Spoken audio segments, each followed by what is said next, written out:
How close did the world come to nuclear war? October 1962, depth charges shake a Soviet submarine trapped under the Atlantic.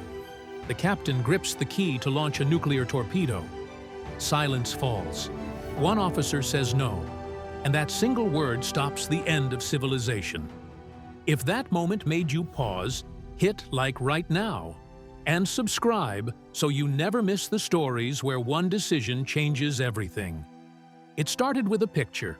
An American spy plane flying over Cuba took photographs of strange new launch sites. When the photos were developed, the truth was clear.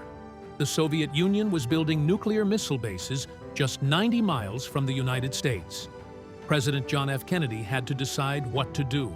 He could order airstrikes to destroy the sites, but that might trigger a full nuclear war. He could ignore it, but that would leave millions of Americans in danger. Therefore, he chose a different path, a naval quarantine. U.S. warships would surround Cuba and stop Soviet ships carrying missiles. For 13 tense days, the world held its breath. Messages flew back and forth between Washington and Moscow.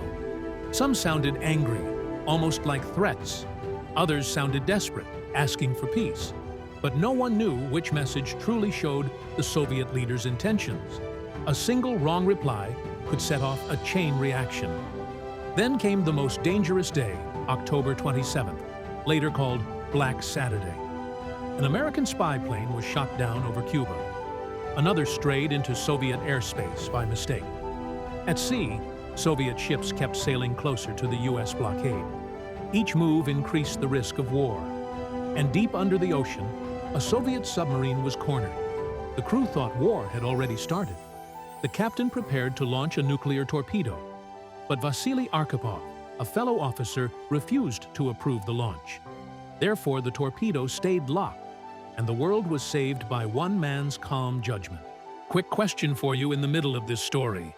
If you were trapped on that submarine, not knowing if war had begun, would you have stayed calm like Arkhipov or followed the captain's orders?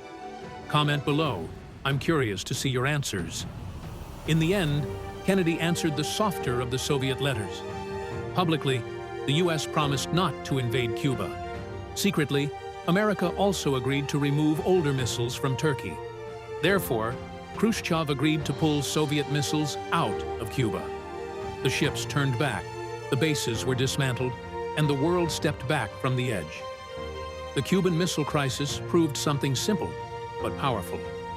Sometimes survival depends not on strength, but on patience, restraint, and one person's choice to wait instead of fight.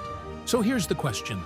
If you could thank just one person from those 13 days, Kennedy, Khrushchev, or Arkhipov, who would it be and why? Share your thoughts in the comments. I'll be watching for your answers. And if you want to dive into another story where the world stood on the edge of chaos, watch my video on the Korean War. It is a powerful look at another conflict that shaped the Cold War and could have changed history forever.